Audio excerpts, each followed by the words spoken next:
Hi, everybody. Welcome. Thank you for joining us tonight. We're really appreciative that you're taking the time to spend with us here. Our community meetings are held the first Thursday of every quarter. They're free to the public and offered as a way to help people learn what AIGA-DFW is all about. Each time we hold a community meeting, we share updates about our chapter. We invite a professional from our community to speak about 10 tips related to the design industry. And we get to hear from a local a local AIGA student group. I need to, one more thing. Spoiler alert, tonight's group is UTD. Yes. All right, I am sharing my screen now. Is anybody having issues seeing it? Are we all good? Thumbs up. Yay.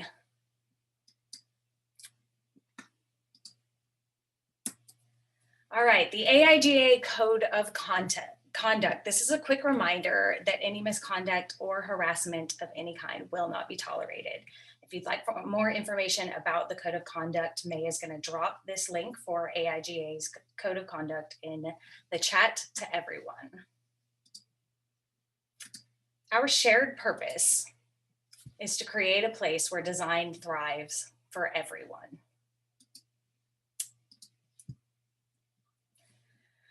Our organization is entirely run by volunteers. Whatever path we took to get here, we were brought here tonight because of our passion. The brand new shiny board of directors for 2021. You'll see their beautiful faces here.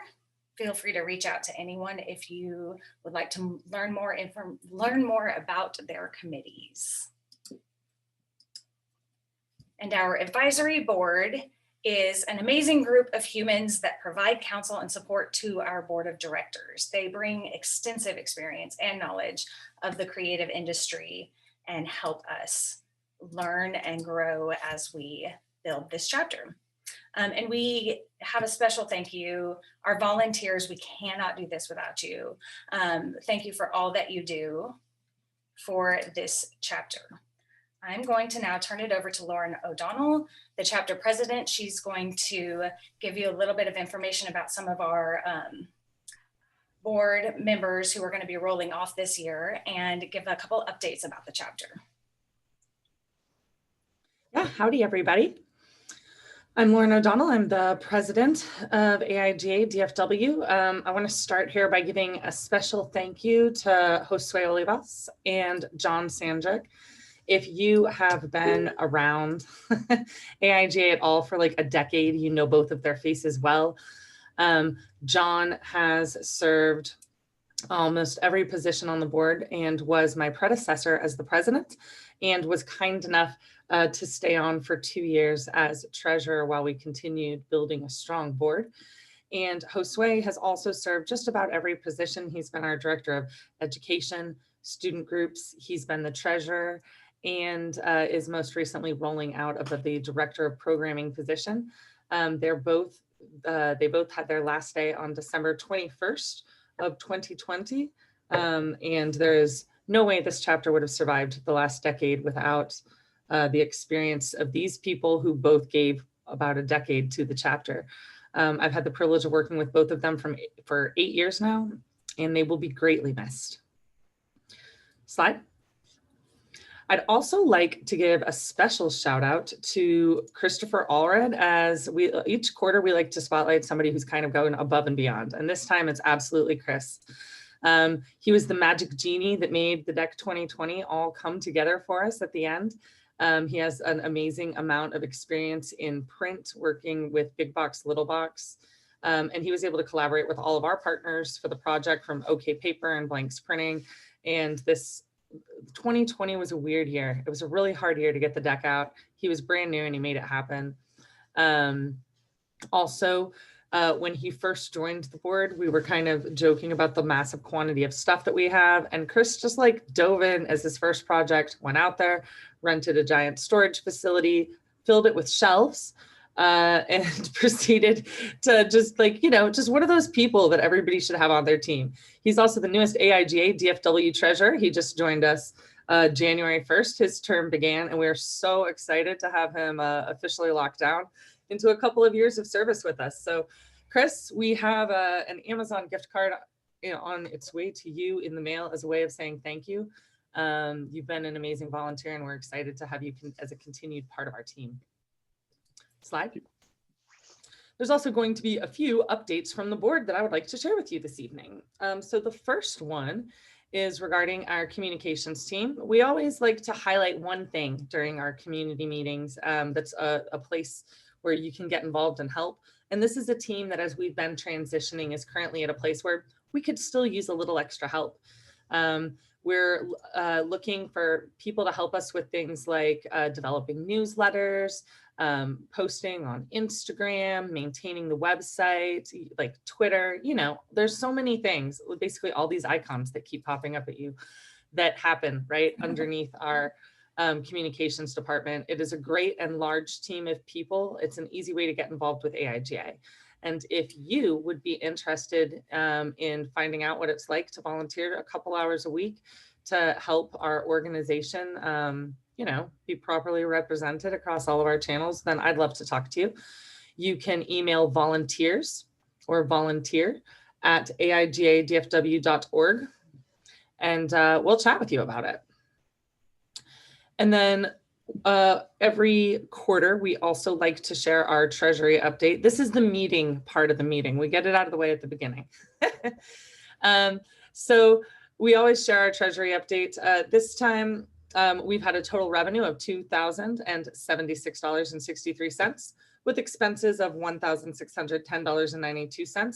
So we have had a net revenue of $465 since our last community meeting. And that about does it for my updates. I'm going to be passing it back to Stacy now, who's going to share just a little bit more with you this evening. Thank you guys so much for joining us tonight. Thank you, Lauren. Joining AIGA DFW is a great way to grow your local network, but did you know that your membership comes with these great membership perks? So you can get discounts on software, on computers, on training, and creative industry directories, and also exclusive job postings. I know that some of you have moved to freelance this year, some of you even probably for the first time. So tonight I wanted to take a minute to highlight the AIGA Health Insurance Assistance Program. AIGA, in partnership with AHP, is offering member assistance in enrolling in health insurance programs year-round. And I think that's important to know that you can do this year-round. They also have available dental and vision insurance, life insurance, accidents insurance, disability, income, long-term care.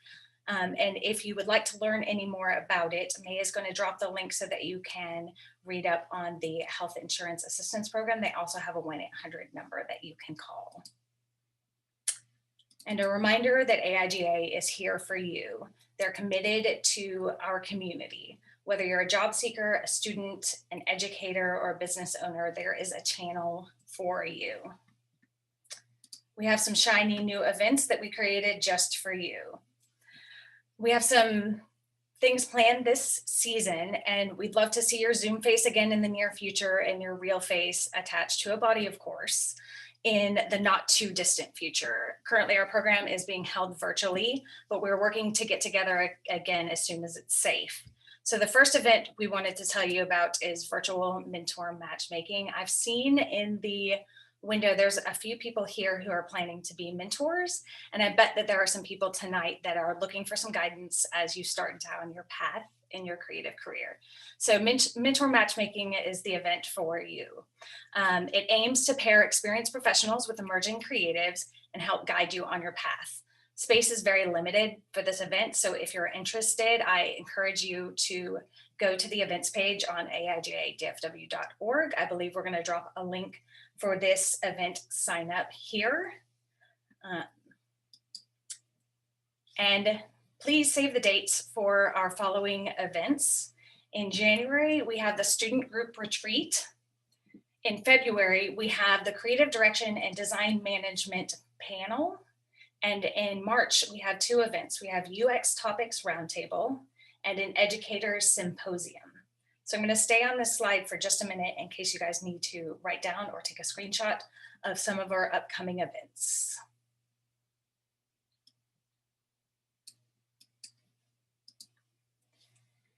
And AIGA National posts events from around the country. Since a lot of events are virtual, you can go to aiga.org/events and you can check out what other chapters are doing all around the country. And I perused it the other day and found some pretty interesting stuff out there. So I would encourage all of you guys to go there when you have a few minutes. So we're done with the housekeeping portion of our meeting, and we're going to break out into breakout sessions now. And I'm going to ask the question, what 2020 habit did you develop that you're planning on keeping in 2021? And I can't wait to hear some of these answers. If you'll give me 1 second, I will get everybody started in breakout rooms.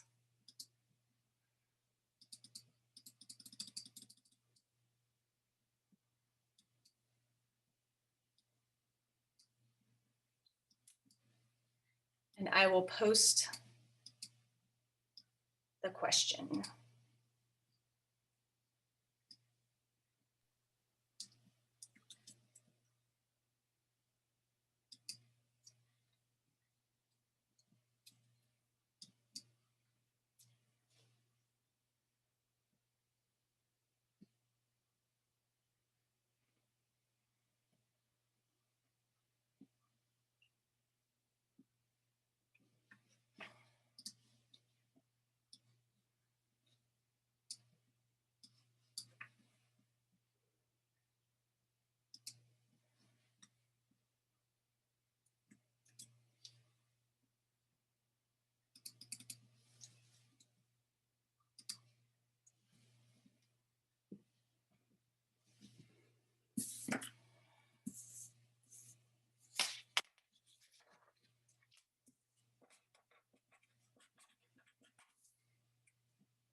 For those of you that are still in the room, if you can hear me, it looks like you're not joining the breakout room, but if you need me to, I can add you.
Everybody's coming back in now, so it'll take a couple of minutes to rejoin.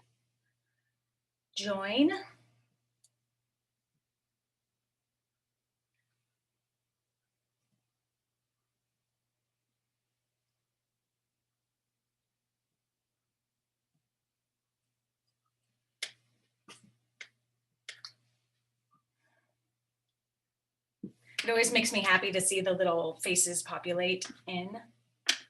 All right, it looks like we have currently a few people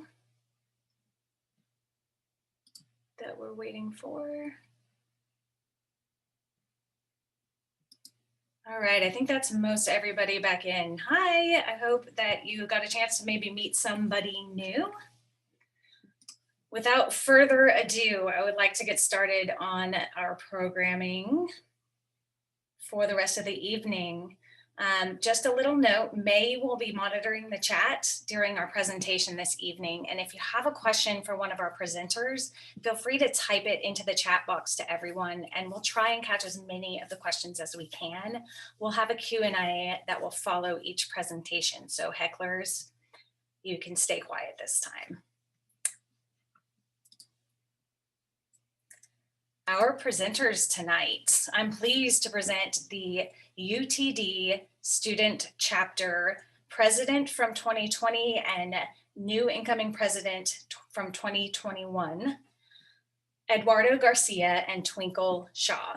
Eduardo aspires to be a creative director by pursuing a bachelor's in design and production. A big believer in experimental and bold design, Eduardo supports the idea that everyone has a voice. It's how you use it that matters most. Twinkle is an aspiring product designer pursuing her bachelor's in design and production with a minor in marketing. She believes good design can change the world, and her dream is to participate in designing for a sustainable future. And with this, I will pass it over to Twinkle and Eduardo. Will you guys unmute yourselves? And a reminder to everybody else, please mute your audio while our presentations are occurring. Awesome. Thank you so much for that introduction, Stacy. So Eduardo and I are really excited to be here representing AIGA UTD and excited to be talking about our generation and the future of design. Next slide, please. So our generation includes some of the first people to have grown up pretty much our whole lives interacting with and depending on technology. And that makes our generation critical to the future of design. Oh, somebody can't hear me? I can hear you. I can hear you. You're good. Somebody's having a personal problem. Okay. Tech problem. Keep it rolling. You're good. So as the next generation of emerging designers and leaders, our fresh perspective will push design thinking and creative problem solving to new heights. The human race has a deeper and more connected relationship with technology than ever before. And this relationship influences the way we think, socialize, learn, and even design. In some ways, our dependence on technology has created some problems for us, but it is undeniably a part of who we are. In the future, we can expect ourselves to become even more connected to technology and more adept at solving the problems it creates, all while designing our lives to be seamlessly integrated with the technology that surrounds us. And we'll especially see this in IoT. So turn it over to Eduardo to talk about that. Hi, thank you, Twinkle. So actually, we're on the previous slide. Yeah, there we go. The future of artificial intelligence market is about to grow to a $109 billion industry by 2025. Companies are engineering their apps with the technology that manipulates users' experience to have their goals met, regardless of the induced sleep deprivation and anxiety disorders posed by these apps. Companies continue to disregard the user's health. When the Industrial Revolution emerged, many dilemmas rose within communities and people did something to solve those problems. No matter how advanced we get, we need to make sure our ethics are still in check. As future leaders, we should promote the morality and ethical concerns to these enterprises and developers to improve the state of privacy and legal matters present in today's issues. Gen Z developers and business leaders must take every bit of ethical consideration for the power they have. Another field where ethics will come to the foreground is sustainability, which Twinkle will tell us more about. Slide. All right, so sustainability and technology are becoming increasingly disconnected in the modern era. And this reality has come as a consequence of our obsession with technology. And it's something that our generation cannot continue. Next slide, please. So the new generation of designers will have the opportunity to create more sustainable products for the future, pushing consumers towards more eco-conscious choices and socially responsible businesses. With responsible design, we can expect a shift towards a more circular economy in the fashion industry and e-commerce, food and beverage, and many more industries. Some good examples are companies like this one, like both of these, that turn pineapple waste into usable products, among other types of food waste. And this other company called Botanical Paperworks that creates seed paper packaging, which you can plant and have little plants in your house, which is really nice. So rather than, for our generation, rather than thinking about repurposing or upcycling objects that are not useful anymore, which is, of course, it's still a good step in the right direction, our generation will become more conscious about designing products that do not have an expiration date to begin with. Or perhaps before production, we will consider the afterlife of the product and imagine how it can become rebirthed. We have seen countless unintended consequences of design solutions, like the combustion engine and the invention of plastic as the classic examples of how designed objects have led us to the climate crisis and the pollution of our oceans and even extinction of ocean life. And while it may have been impossible to predict that this would happen, our responsibility now is to turn the tide of the global climate crisis. The next thing our generation will develop is a movement towards dynamic imagery. So I'll turn it over to Eduardo. So growing up with technology, Gen Z is highly attuned to noise. Consequently, we have an average attention span of 8 seconds in comparison to millennials' 12. I can speak for my whole generation when I say we crave stimulating images and new experiences. That is why we will usher a movement towards dynamic imagery. Slide. Social media is a tool we use to show our aspirations in life, and in it we share strong visual content. Stunning motion graphics like these examples are pushing the boundaries of imagery we create. Instagram has been more than just a platform to share our pictures. Most of us use our handles as a way to get into employment. Motion in UX and UI makes the experience more delightful for users. As previously mentioned, Gen Z's attention span requires a little more guidance. That being said, we must design accordingly and provide dynamic interfaces that make products come to life for the future. So as motion supports usability in UX and UI, it allows for 4 things. Expectation, it's how the users perceive what an object is and how it behaves. The continuity, which gives the user flow and adds consistency to their experience. A progression of events for the experience of the users, known as narrative. And by using spatial, temporal, and hierarchical representations, you get to build that relationship with the user for them to reach a better understanding and to make their decisions better. The next field that our generation of designers will propel forward is AR and VR, which Twinkle will tell us more about. So we've seen AR and VR slowly creeping into our daily lives, not only through those fun Instagram and Snapchat filters, but also through e-commerce sites here and there, like in IKEA's mobile app, if maybe some of you might have experienced that. But our generation, the technology generation, will be the ones to really make AR and VR take off. We will soon see AR as a feature on all e-commerce sites, and it'll especially be useful for trying on clothes and accessories online. Additionally, VR is transforming the video game industry and even enabling medical professionals to practice surgery or perform dissections. But perhaps most importantly, VR also has the power to change perspectives. I personally once came across a booth for an animal rights group called Animal Equality at UT Dallas on campus. And they were offering a VR experience that walked you through the life of an animal produced for meat.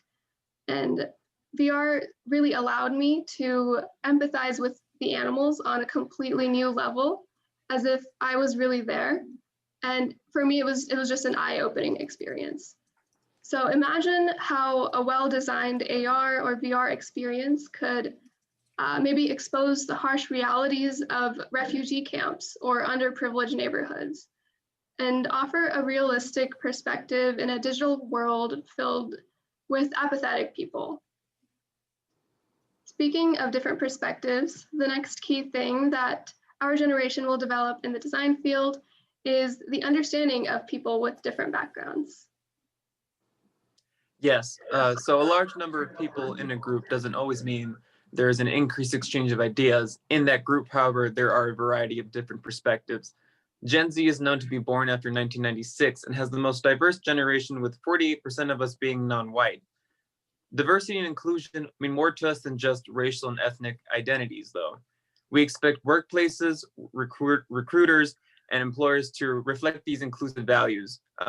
Marketing strategists can think about getting rid of homogeneous representations in their advertisements, create expansive products for everyone, and finding missions to support like Black Lives Matter.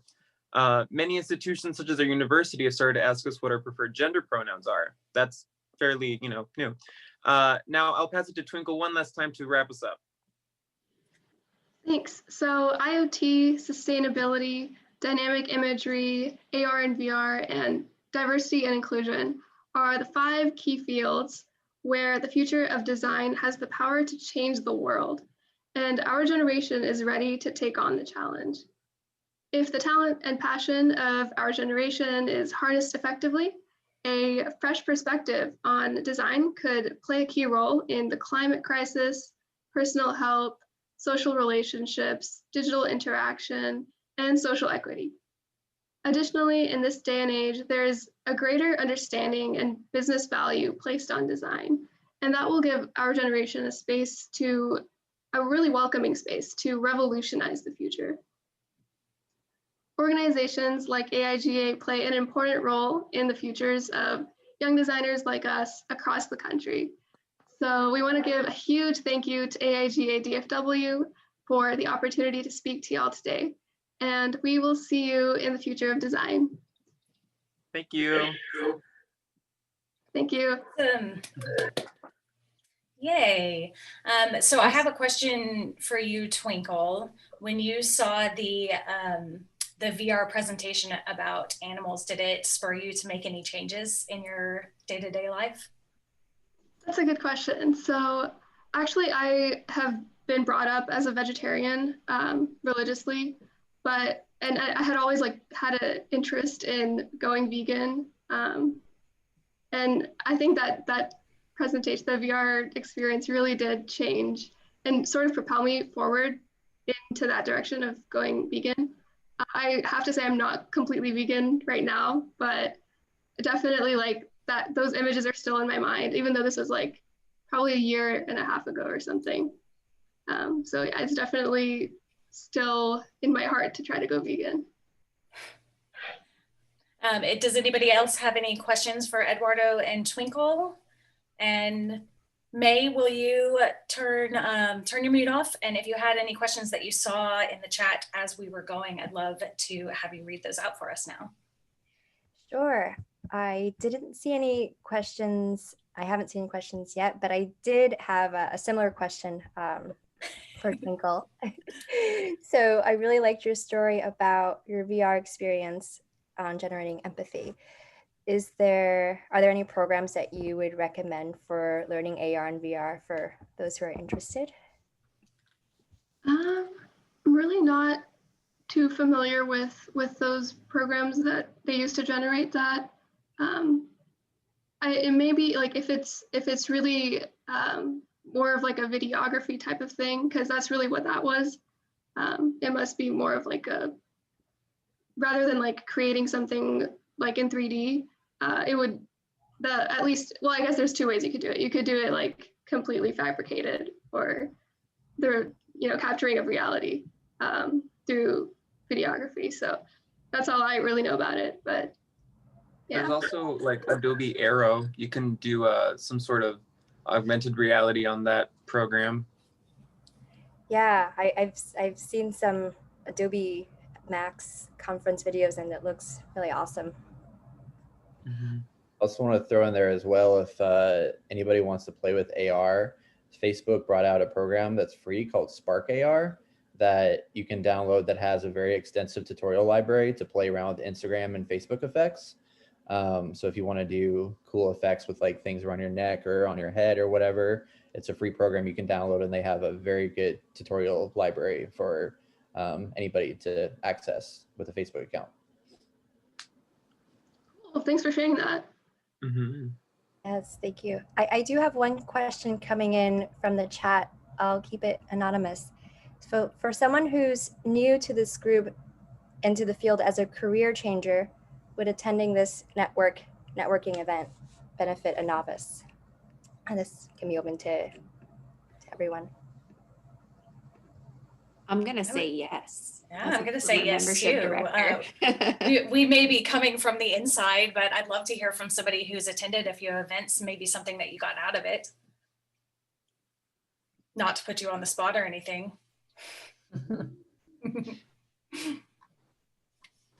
Okay, we'll leave it. And I just know that just by you guys being here, you have found this useful and you're excited to be here. So I think that that's great. And yeah, it's harder to network online, honestly. We have the breakout session so that we can still replicate that sense of at least getting to say hi to some new people. But the truth is that's been one of the harder parts about COVID, right? Is like conquering that space in between. But I'll tell you as an organization that we're always open to ideas. Kind of directly to that question, yes, even if you're a novice designer, you're welcome at AIGA. Please come meet people to the best of your ability. Everybody's welcome here, regardless of how far you are in your career. But on the networking side, I mean, this is a conversation our board's kind of been having during COVID, and we're wildly open to ideas on ways that we can further kind of push that ability to interact with people on Zoom, and like, not to go on a tangent or anything, but we have come up with some solutions that you'll see rolling out in 2021 that we're excited about. We're doing roundtables and events where you can like go online, and there's a lot of different rooms, and you can choose which ones to enter and sit down and talk to people like based on your topic. So there are some solutions that we found that we're excited about bringing up, but if you have any more, always feel free to reach out, and we'll keep trying to help cross that kind of networking bridge with you while we're all continuing to just be stuck at home. I would also add, as a plug to the event that we were talking about earlier, our next upcoming event, Mentor Matchmaking, would be a really great thing to look into if you're new in the design field. This is a great way to have some one-on-one conversations and have an ongoing relationship with somebody in the industry that can kind of help create a pathway for you. For sure. Cody, did you have a comment too? Yeah. So if you're looking for a novice to answer the question, hi. I am a background. I'm a student at UTA at the VC program. I've been taught by Lauren O'Donnell, and I'm still in it. I'm very new to the design field. I only changed majors to visual communications program like 2 years ago now, actually, not even 2.5. And so definitely new. And I joined AIGA, and I got involved with AIGA UTA as well, because I was looking for, people to talk to. And hi, Anna. I see Anna in the chat. I was looking for people to talk to, people to learn more about design and the design industry and how it works from. And so I've definitely gotten that and more from AIGA, both my local UTA chapter as well as AIGA DFW. when we were in person, I did go to the small handful of UTA events that, or of DFW events that were in person in the time that I had joined. And I've met a lot of people. I've met a lot of really, really cool people who are senior designers and creative directors, and a lot of them are here, and I've gotten to sit down and have conversations with them and learn more about what they do, and that's been incredibly helpful in my own academic and professional pursuits as a designer. That's awesome. So, Thank you so yeah. much for sharing with us, Cody. Thanks, Cody. If we don't have any further questions for Twinkle and Eduardo, I will go ahead and move on. Okay, everybody cross your fingers. Drum roll, please. I'm gonna reach into my imaginary hat and grab this name that I wrote down while you guys were in breakout rooms. Oh, you did Gia it too? Kirk. How funny, I put a bowl. Go did it. Go for it. Nope, can't see it. Anyways, Gia Kirk, are you here? Yes. I saw you there. Hi, you just won a 1-year Skillshare membership. Oh my goodness. If you can send in the chat your email address, if you'll go ahead and send it to May, I'm going to have her collect that for Privately. me. We'll be in touch with you. Yes, May Chan in the chat. If you'll send her your email address, we will get you your code for Skillshare. So I hope that you enjoy that and you get a lot out of it. Thank you. Oh my goodness. Thank you so much. I'm a little bummed that I can't win it because I'm giving it away, but Oh my goodness. First time meeting with you guys too. Yay. All right. So our keynote speaker this evening, I'm going to take a few minutes and introduce to you all, although she may not need any introduction to many of you that are here tonight. You may know her from co-founding the UTA AIGA student chapter, or from her service to AIGA DFW over the years. She created these community meetings that we're having tonight. The DEC Community Project was a concept that was created while she was in the role on AIGA DFW. She has been at one time or another the membership director and secretary for our chapter. She was recently a creative director at Dog Creative and is now a freelance creative consultant, educator, tiny creature painting artist, and juggler of all things work and home. Please welcome Whitney Holden. And Whitney, I'll let you introduce yourself. You are off of mute, so take it away. Awesome. Well, thank you so much, AIGA, and thank you, Stacy, for being my Vanna White tonight and doing all the slide stuff. I'll try not to break your community meeting because I know how hard these are to put together. And I'm also really distracted to see Huda in the chat. She was my intern at Mary Kay, so I wish I could. excited. I wish this was an in-person event so I could hug her. So next time, well, like half of you guys are getting hugs. I miss you. I miss you too. Okay, so I figured since it's New Year's resolution season and we have had, quite a year. You can advance the slide, by the way, Stacy. A good topic for this, just 10 quick tips would be creating space. We probably found ourselves frequently overwhelmed or at a loss last year, or maybe even just yesterday. It can be that recent. I used to teach meditation to children, so I have some experience in the, that discipline of creating mental space and understanding the mechanics of meditation. But I will say at the top, I wanted to put a big disclaimer and say, I'm not a mental health professional. I'm not going to fix anybody's anxiety in 10 slides or less, or I would have fixed my own by now. I'm not that good. And I also wanted to say, I care very deeply about destigmatizing mental health issues. We're all human. We've all been through a lot this year. If you are feeling overwhelmed or hopeless, there's help out there. If you're worried about insurance, maybe the insurance assistance program can help you. I just wanted to say at the beginning, that these are 10 little tips and tricks and takeaways. And if you need more help, it's there, go get it. There's no shame. I know I've gotten help in the past. And Oh, somebody took a nap and meditated this afternoon. That's awesome. All right, next slide. Maybe we should turn off the chat. Speaking of making space, I'll hide it. I'm just so excited to see you guys. You don't get out much anymore. So before I talk about that, I'm going to talk about me. I'm a lifelong creative, and by that I mean I submitted my first graphic design invoice when I was 11 years old. I figured out that I liked this really early on, and I just started it. I never stopped. I went to school at UTA, so woo, UTA people here tonight. Currently, I'm kind of a consulting creative director, hoping to get some opportunities to teach again here pretty soon. I was recently at Dog Creative and made the switch back to freelance. And previously, I was also, not at the same time, previous jobs include experience at Mary Kay as the design studio supervisor. I was over a team of 7 designers and production artists. We did, 2 million magazines every quarter. It was high volume. Huda remembers those days. And Huda was also on the cover of some of those magazines because I needed somebody's hand. Fun stories. I was also at Funimation at one point, and probably the most notable Funimation thing that you might recognize if you're into anime is I hand lettered the Attack on Titan logo. So one of my to-do lists for this year is actually to binge watch the rest of the series so that I know what happened.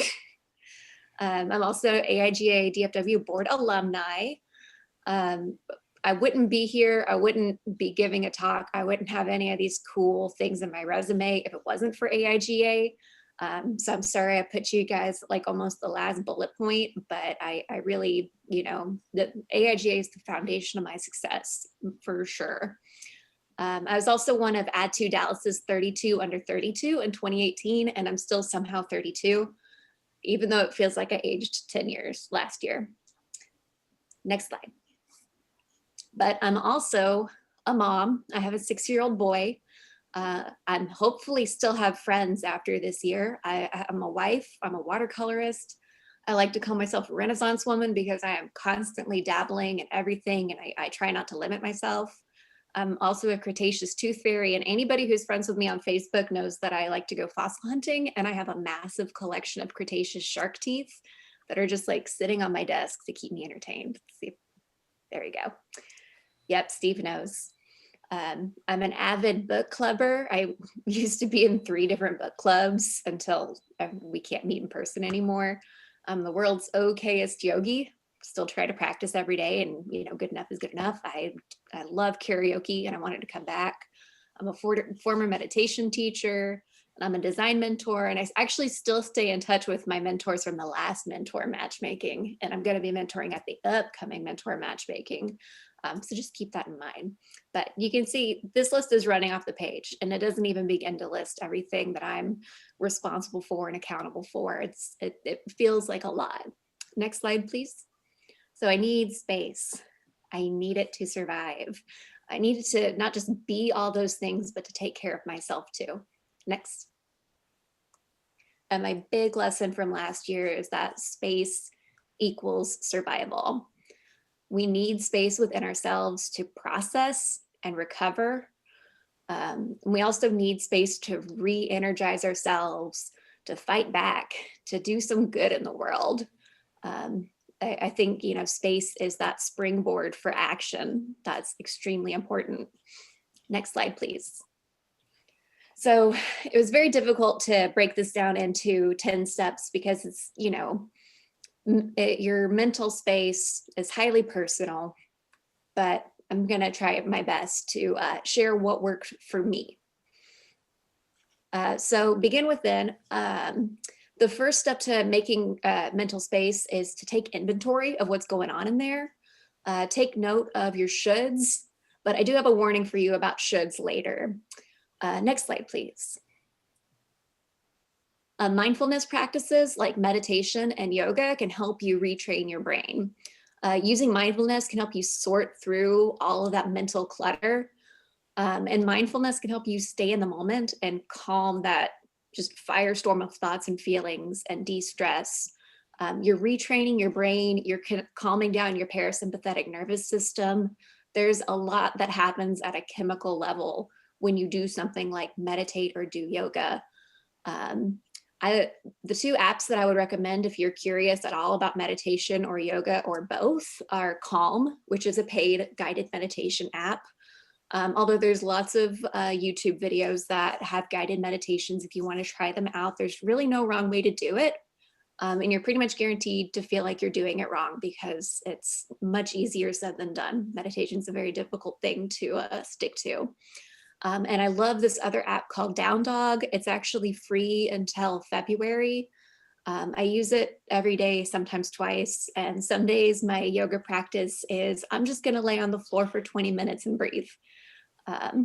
It's been paramount to me managing my stress this year. Next.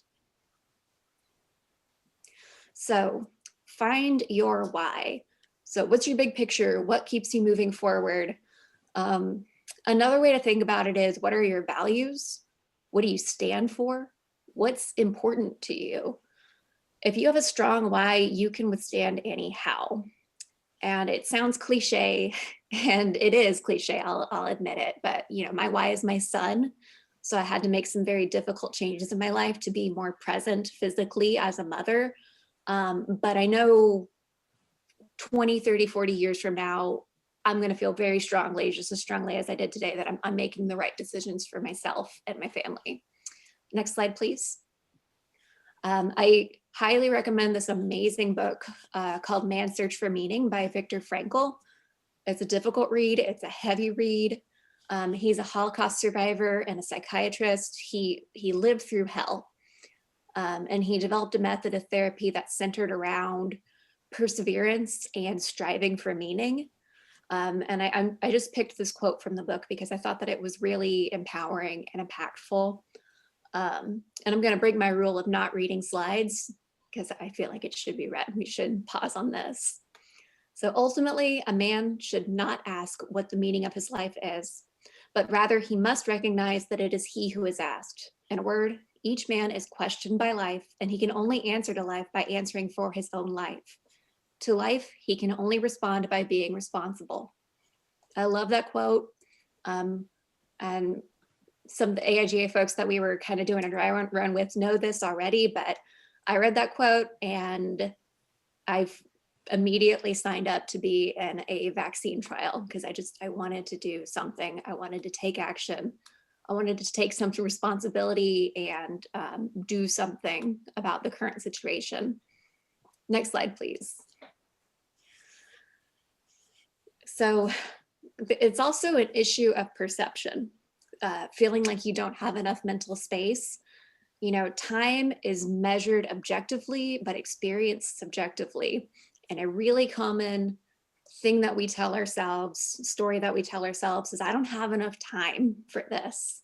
Like, I would draw every day, but I don't have enough time. I would work out, but I don't have enough time. I would call my friends every day, but I don't have enough time. But the reality is, every person that you have ever admired has the same amount of time as you. They just use it differently. So it's really a matter of reframing how you think about your day, and try not to moralize time wasting, but do be aware of where your time goes. If you're losing it to numbing behaviors, like I saw something upsetting in the news, so I'm going to watch cat videos for 3 hours. It's a very specific example that I'm sure everybody does. That could be something to be aware of. Journaling is a really good exercise to kind of be aware of where you spend your time, and have some, grace for yourself. I love this quote from Brene Brown. If you haven't read Daring Greatly, it's really not a book about time management. It's a book about resilience and, facing down shame. But I do think that shame is kind of interwoven with how we perceive time. So I love this quote. I recommend this book for a multitude of reasons. But this really stuck with me this year as I was making big changes. So Brene Brown says, for many of us, our first waking thought of the day is, I didn't get enough sleep. The next one is, I don't have enough time. Whether true or not, that thought of not enough occurs to us automatically before we even think to examine it. We spend most of the hours and the days of our lives hearing, explaining, complaining, or worrying about what we don't have enough of. And it's true, and it hurts. It's a difficult thing to confront. Once I started paying attention to how much I said that, I gained a lot of time back in my day. Next slide. So I love budgeting my time. I do this exercise at the beginning of every year. I've been doing it since I was about 16. My first job was being a videographer for my community college. And one of my jobs was to film the nursing camp training. So all these new nurses would go and get life skills training before they even started the nursing program so that they could manage the heavy workload, so that they could present themselves professionally and not roll up to class in sweatpants and we already know nurses are heroes, but they're masters of managing their time as well. So the concept that I stole from nursing camp, which I didn't attend. I'm not going to try to do any medical procedures, but I did take this one thing as an alternative to making a schedule for yourself, make a time budget. So imagine that you have $24 to spend on your day. And the next slide will show you a typical day for me in 2020. And it's really sad. I look at this and I go, oh, but I didn't have much social time. So I reallocated some of those dollars that I'd usually spend with friends. So when you recontextualize it, you find your non-negotiables, you eliminate what's wasting your time. And it's really not about accounting for every last penny, but about how you value these activities. So I have to spend $8 on sleeping, or I am a terrible wife and mommy. Just for my family's sake, I need to get a full night's sleep. And that could be a whole set of slides about how we need to sleep to take care of ourselves. I started spending 50 cents on a run because that sounded way more manageable than 30 minutes of running. I still had to have a commute, so I bundled that with audiobook time, and I was able to tear through a whole bunch of books last year because I was stuck on the road. Might as well maximize that time. Spent $9 on work and 50 cents on yoga. Usually I did my yoga at work in so to make sure that I got my yoga, I would either do it behind the building in the little patch of grass, or I would go and do it in the closet and just put a sticky note up. I think everybody in the company walked in on me. Yeah. Yeah, Candace is here. She participated in my sample room yoga class. It was good times. And now I have a lot more space to do my lunchtime yoga. And then by the time I got through sleeping and commuting and working, getting back, I had $2 for family. Once I got my son down, I had maybe another $2 to spend. So I made the sacrifice of daily TV time and a whole lot of social media time for doing a daily art practice. And that really paid off for me as an outlet. And I'll talk more about that later. And then $1 to things and stuff, because I did get on Facebook. I did watch, Queen's Gambit. There was stuff that happened. Next slide, please. So as you're taking stock of what's going on up here mentally and how you're spending your time, it can feel a little overwhelming because there's a gap between where you want to be and where you are. And just being aware of that gap is so painful. But that gap is always going to exist because we're always going to want to be improving. It's just a state of being. So just remember to be patient with yourself, that you're rewiring your brain to function differently. Every time you make a decision, those neurons are firing, different connections are being made. It gets easier. It's like building a muscle. And we're also bombarded with success stories and images of perfect people with perfect lives, but we don't really see the screw up stories of like so-and-so who gained all the way back, or so-and-so who lost your dream job. So just remember that people are imperfect. and you are a people. So don't expect the impossible from yourself. And really, perfection is the enemy of progress. One of my favorite ways to think about progress, and this was a therapy thing actually, is it's not linear. Think of progress like the rings of a tree. So as you grow outward. And there might be moments, you know, where it feels the same and you're just kind of growing over that bump of your past. I thought that was a cool metaphor. So one of the things that I do that I mentioned in my dollar exercise is I bundle activities. So if there's something I feel like I should be doing with something I have to do, I will bundle them as much as possible. So audiobooks and commuting, or I want to get my run in, but I also need to pick my son up from school. I will run to school and be all sweaty when I get him. Look for ways that you can bundle those things, and it's easier to form a habit if it's piggybacking off of something else you already have to do. Don't force it, or you're going to burn out and not want to do it anymore, whatever it is. And give yourself permission to do things poorly, especially if you're developing a new skill. So aim to succeed slowly. I tell myself all the time, don't should yourself. When you feel like you should be doing something, it really is a red flag. It's a red flag for me that I have internalized somebody else's expectations, that I'm not really serving myself and my best interests, that I should be, oh no, there's that word, you know, that I have to examine what my intent and what my motivation behind that should is. You know, do I want to be healthier, or do I want to be skinny? Is a pretty classic female should. There's so many shoulds around motherhood. Don't get me started. But everybody has their should that's kind of following them around. So confront it. Ask where it's coming from. Is it a societal conditioning thing? Is it something you grew up with? You know, sit with it. Next slide, please. And if it isn't something that's serving you, let it go. Shoulds are great things to let go of. It's very liberating to let go of other people's expectations of you.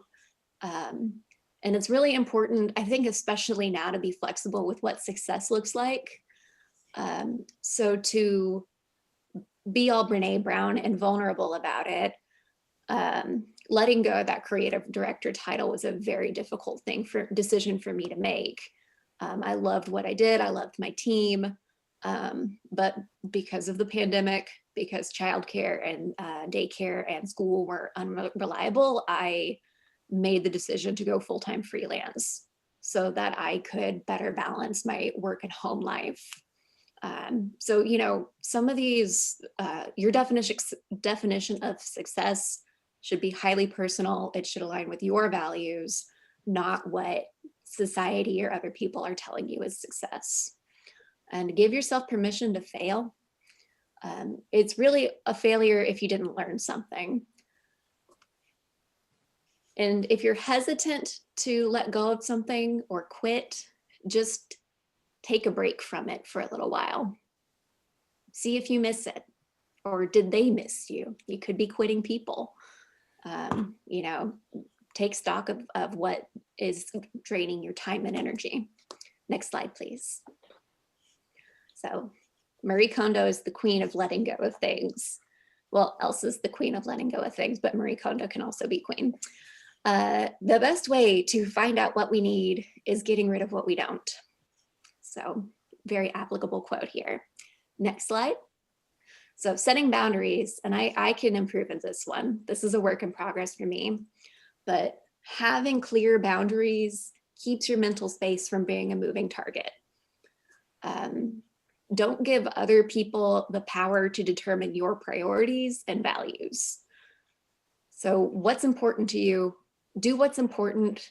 Do the urgently important things, but also make time for those important tasks that are cumulative, you know, like exercising and building a skill. If you don't carve time into your day for those things, if you don't set boundaries around those cumulative progress things, you're never going to improve. So, you know, cut back on what's important, because you can't manufacture time, but you can free yourself up. So keeping a schedule can help with that. Keeping a schedule can help enforce your boundaries between work and home life. For mothers especially, and dads, for parents, or people with small animals like puppies, spending time alone can help you recharge your energy as well. And, you know, if you aren't caring for yourself and making time for yourself, you will burn out. I've burned out a few times now, and the recovery is slow and miserable. So, you know, it's a really good metaphor is, you know, when the oxygen masks on a plane drop, you know, when you're by yourself, you just put on your mask, and we all know we need to cover our noses now. That's like the big revelation of 2020. If those come down, we know what we're doing. But for people riding with a dependent with a child, you're supposed to put your mask on before you put the kid's mask on. And that is the most counterintuitive thing. But I think with making space, it's also the same deal. You have to make space for yourself before you can focus on caring for your child. Not to give parenting advice, every kid is different, but for me, mama needs her mama time. Mama needs to go in the creek and dig for shark teeth, and then I'll feel recharged. Or whatever weird thing that, you know, that brings you joy. All right, next slide, please. I love this quote from Banksy: if you get tired, learn to rest, not quit. And sometimes if you're not used to resting, like me, if you've just been go, go, go your whole life and haven't had a safety net and haven't had people to rely on, resting feels like quitting, and it feels terrible. And it's completely foreign. So it's a skill that you have to learn. Next slide, please. This is my favorite. Read. It's so simple. If you want to increase that mental hard drive storage, man, it's the best way to expand your mind. It's the best way to explore new ideas and introduce new ways of thinking. It really does increase your capacity for thought and feeling and ideation. And it's just a really nourishing thing that you can give yourself. And it doesn't even need to be nonfiction. The audiobooks count. If you disagree, in the chat, I will fight you. We'll take this outside.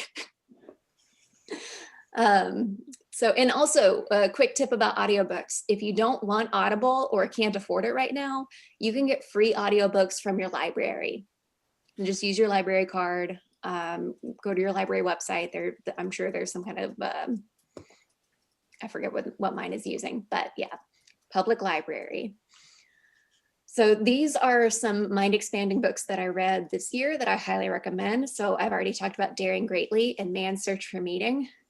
Excellent reads. I've read them about twice each now. There's also Sapiens is kind of an anthropology, it's like the anthropology version of A Brief History of Time, if you've read that. It's a fascinating read. I read it during the onset of the pandemic, and I wanted to throw it across the room because I felt like I broke humanity. It almost felt like foreshadowing reading it. It was a wild read during that time. Oh, and I want to revisit it and see how I feel about it after that. I also wanted to recommend Why Are All the Black Kids Sitting Together in the Cafeteria? I was at a loss for how to talk about racism and be actively anti-racist when it comes to parenting a young white boy and being married to a white boy. And wanting to be a better citizen and a better ally. So that was a great book that really provided me with the vocabulary and the framework and a deeper understanding so that I could just be a better person all around. Thinking Fast and Slow is a really fun read for those who are interested in behavioral psychology. If you're into marketing or user experience, just dig in. It's a dense book, but it's fascinating. And Invisible Women is a really good read too. I would just take a walk around the block to cool off after every chapter because it would make me so mad. these are all good reads. They're all challenging. If you can run this gauntlet of books, then we'll have a really interesting conversation. Yeah, just hit me up after you read all these. Next slide, please. So make more. So the last community meeting speaker gave a really great talk about this, so I will not belabor this point.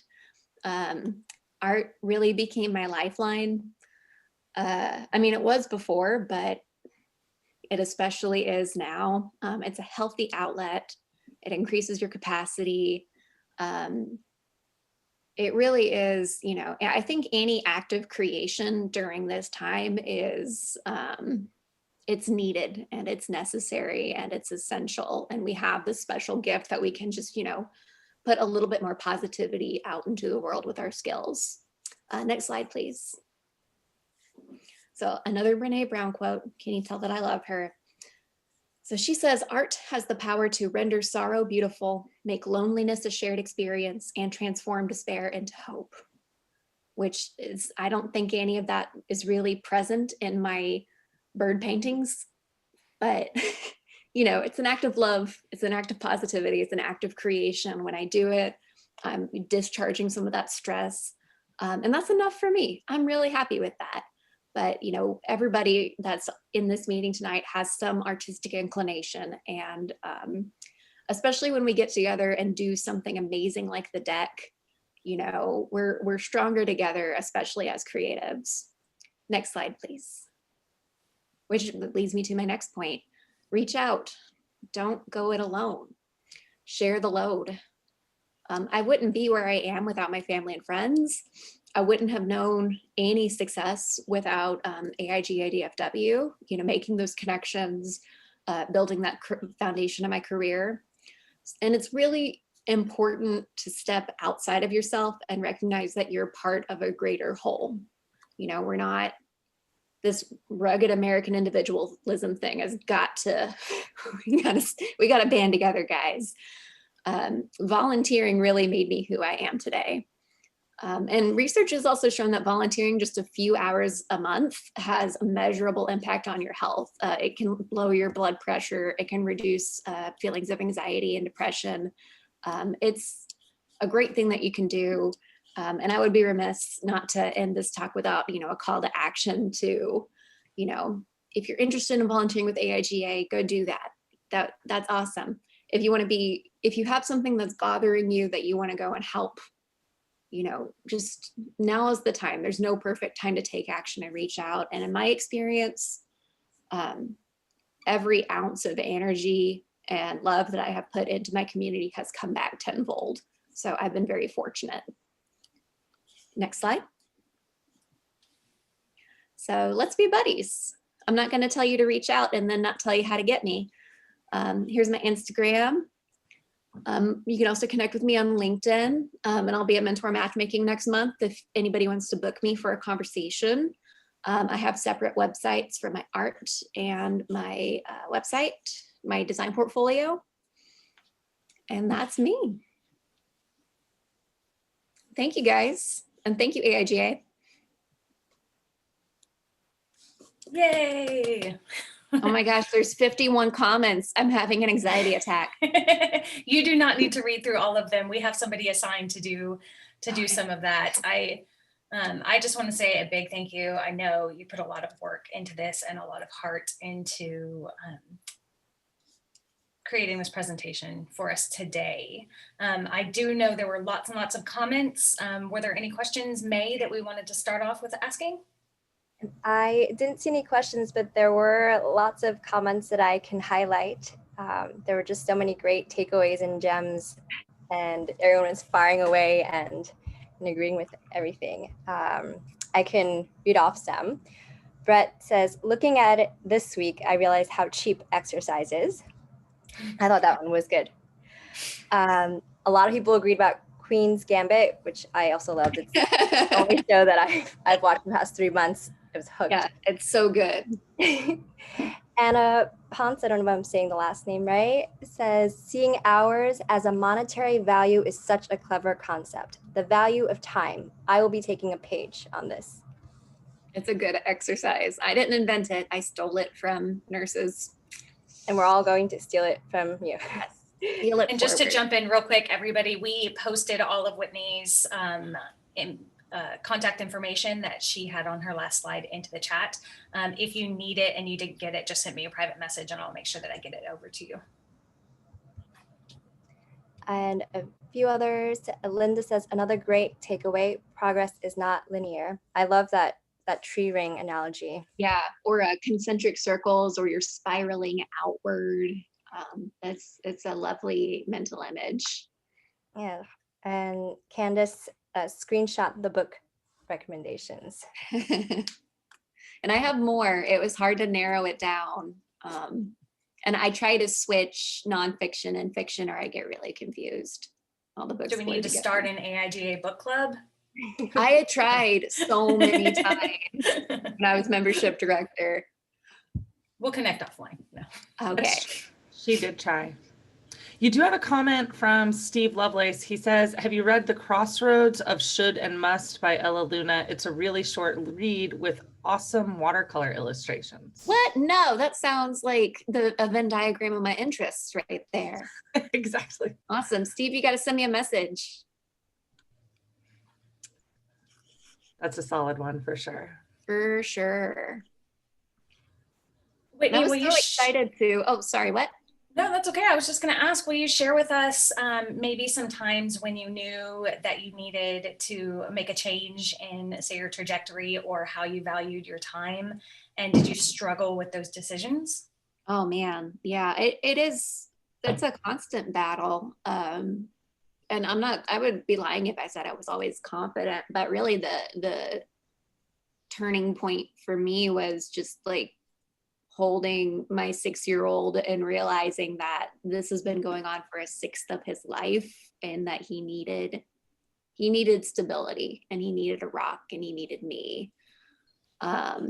So that's when I decided to not take a step back, but try to free up my time as much as I could. And just him crying to sleep about there not being playgrounds anymore was the most like, okay, I don't need this title anymore.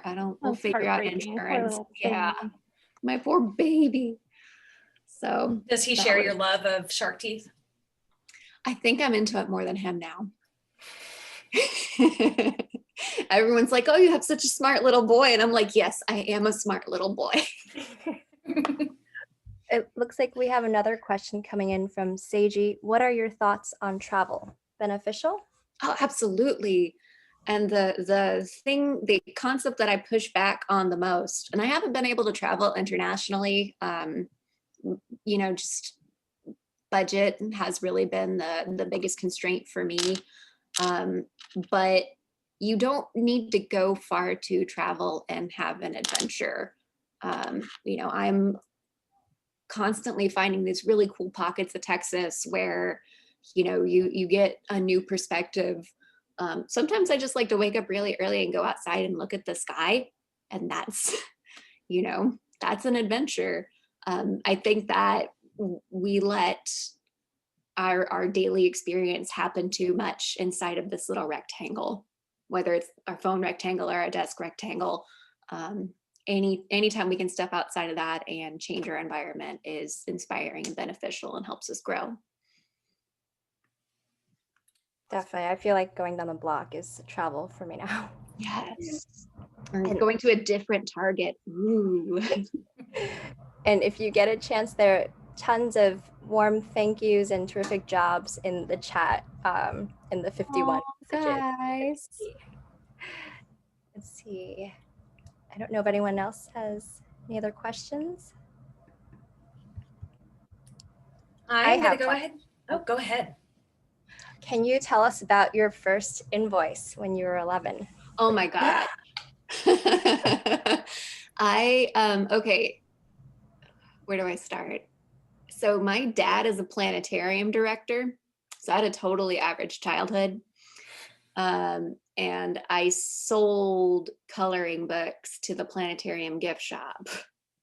And so I laid out word crosses, and I did these really just awful illustrations for the coloring pages. And then I used the planetarium Xerox machine and saddle stitched them together.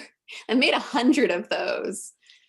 And I made $100, which felt like $1 million to an 11-year-old.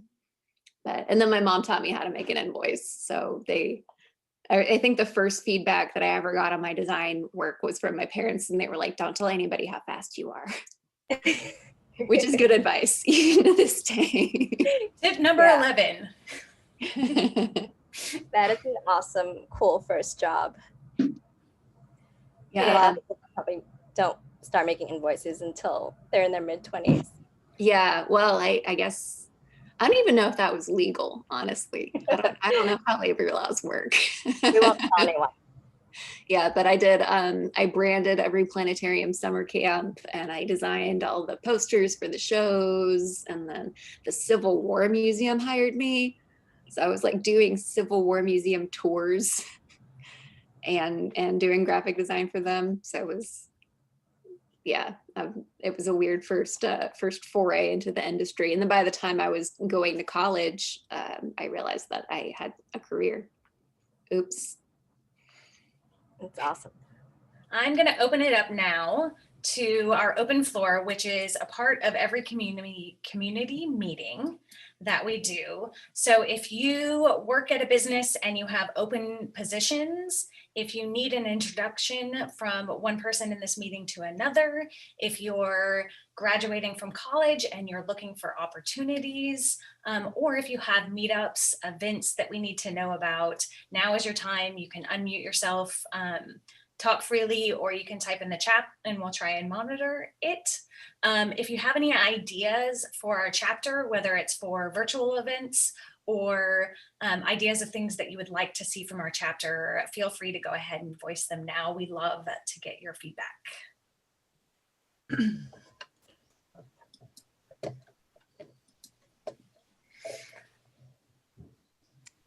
Well, I'll speak up. My name is Candace Azevedo. I'm also a board alumni. It's been a few years now, but I've been, I was previously a creative director at Dodd Creative as well. I'm currently been promoted to what we're calling a brand director, and that's mainly because I'm doing more kind of like establishing scope with clients and basically helping with more of the initial, creative communication to our teams. And we actually are hiring because Whitney, did make the decision to go full-time freelance.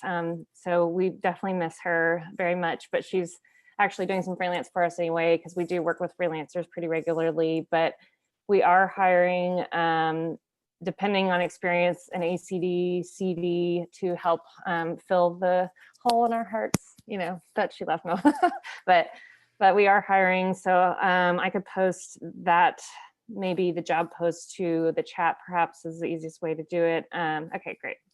And we're also still hiring for a signage and account manager position as well. Signage designer and project manager is the title. Sorry about that. But basically, it's a little more of a production oriented role. So it's not quite as much creative work, but definitely it's so fun to see all the designs come into reality with the 3D. It's a lot of, dimensional letters and some really cool stuff in that way. So I can post both of those as well, because yeah, thankfully, we've been growing during the pandemic mostly. So it's been a good spot for me. So anyway, I just wanted to put that out there. And if anybody wants to ever message me, I'm also on LinkedIn. So would be happy to talk to you there. And I do make it out to these AIGA things every now and then still. So if I ever see you there, I do recognize a lot of people from the group. So it's good to see everybody. But yeah, happy to talk to anybody anytime. So feel free to message me. Thank you. Awesome. Thanks for sharing, Candace. And we miss you.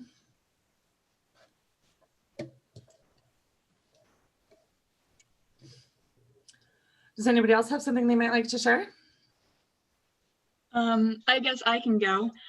So I'm volunteering as a lead artist with Timmy Britt, who is a former Disney Imagineer and animation artist on a project called The Walls of Love down at Language Lab Academy in Frisco, Texas. We're making a series of murals to help spread the love, and it's almost like a mini Epcot experience. But if any of y'all are willing, we have a GoFundMe set up, and if any of y'all could help us out and donate so we can get this project done, I think that'd be great. I can put the GoFundMe link down in the chat for y'all. Yeah, you're welcome to share. Absolutely. Thank you.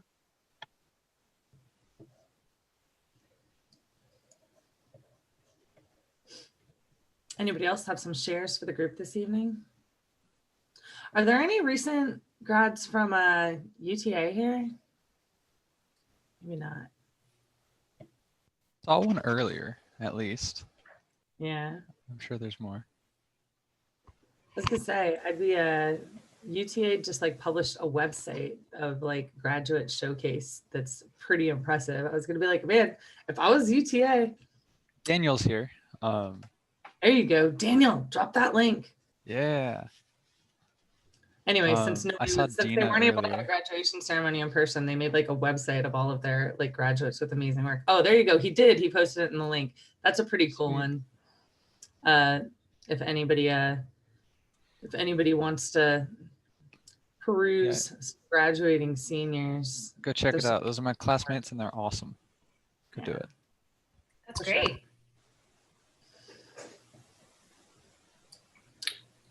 Anybody else have any shares? Quiet evening. Whitney's just got everybody's mind in made too much space. Right, we've made too much space. No, that's fine. Hey, sometimes this goes like, sometimes it goes and goes, and sometimes it's like, no, we're cool here. We got a handful of links though, and do remember that if you ever have stuff you would like to share with the community, we try to be a resource for helping to do that. So you're always welcome to come back to community meetings and share even, you know, whatever. If you've been in a personal gallery or have cool projects like the ones that we just heard about, we're happy to be a location to share with you. And with that, Miss Stacy, are you ready for me to pass back to you? Absolutely. Just a reminder that we come in all shapes and sizes, and everyone is welcome. Our shared purpose, once again, creating a place where design thrives for everyone, and any and all information that you need to know about AIGADFW is at aigadfw.org. May will drop that in the chat. If you have not seen it already 3 or 4 times, we want to make sure that you have the access to the tools that you need. You too can join our crew. So AIGA is made up entirely of volunteers. We are always looking for people who want to give a little bit of their time to give back to the design community.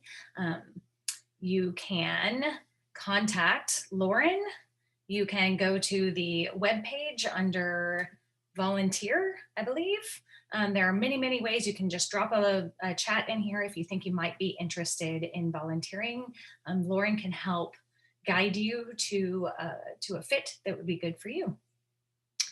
And once again, I dropped an email address in the chat, volunteer@aigadfw.org. And yeah, come be the next Whitney or Candace or other cool people that you heard from tonight. Yeah. I got to leave one day, so somebody can have my spot too. And virtual mentor matchmaking. If you have not gone to this link and signed up for this event yet, then you should go and do that right now.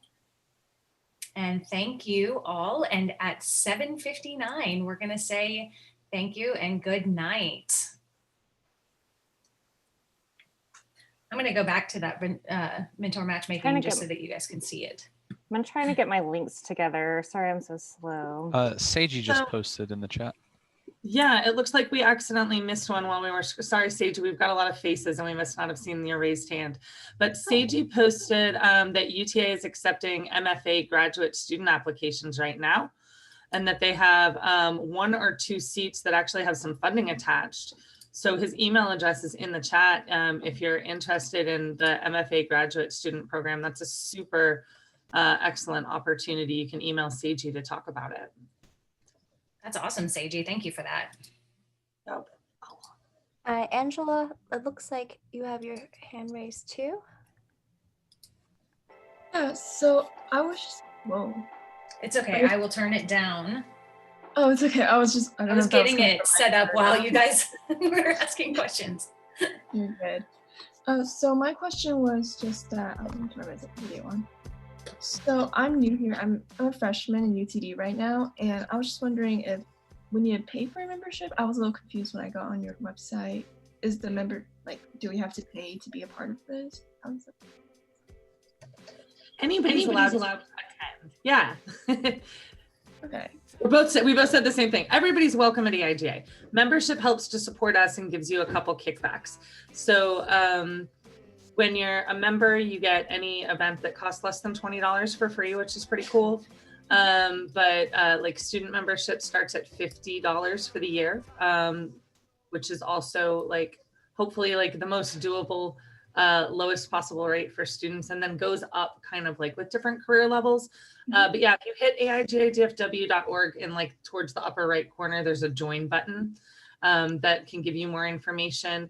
And it's awesome that you came in from UTD, I'm sure, because you had people from there speaking. But yeah, there's I was actually talking to Twinkle and Eduardo about helping the college get some more student members signed on to support that student group as well. So just so you know, and that's for all colleges, whenever you buy a student membership, if your college has a student group, that money actually goes to them. So that's what helps them be able to do cool things to give back directly to the college. And then outside of student memberships, the money comes directly to us, which is why I say buying membership isn't, I always tell people to I don't know, don't think of it as like, what do I get out of it? Because you're really supporting us. And if you believe in what we're doing, just keeping membership is so meaningful to the organization staying alive. Like it's our core, it's our lifeblood. And if nothing else, it symbolizes that you support what we do. And that means so much. Right. I was just wondering what the difference is where if you sign up or don't. So yeah, they're not, it's pricing and access to benefits, but everybody's welcome at events except for, there are a few things that we do that are members only. So when we're in person, when events end, we have like a special hangout with the speaker that we fly in, and only members are allowed to stay and like talk and have dinner and drinks with them, which is pretty cool when we have famous people in town. And then the second thing is like when we have projects like the deck, those are member only projects because there's already only like when we did the tarot card deck, there's 78 cards available, and we already had we had 400 members at the time. So we already are like first dibs amongst members to rotate that around. So there are some things that are definitely where we try really to give back just to the members, and some cool features like that. So thank you so much. Yeah. Does anybody have any other questions before we sign off for the night? It looks like we got all the hands down now. I'm sorry we missed Yay. a couple of you earlier. All right. Thank you all, and we'll see you at Mentor Matchmaking or one of our other events coming up soon. Or the first, the first Thursday of the second quarter. Oh, the first Thursday of the second quarter. You are correct. Great. April. See you at our next community meeting too. Good to see so many familiar faces. Y'all have an awesome night. Bye. Thank you so much. Have a good night, everyone.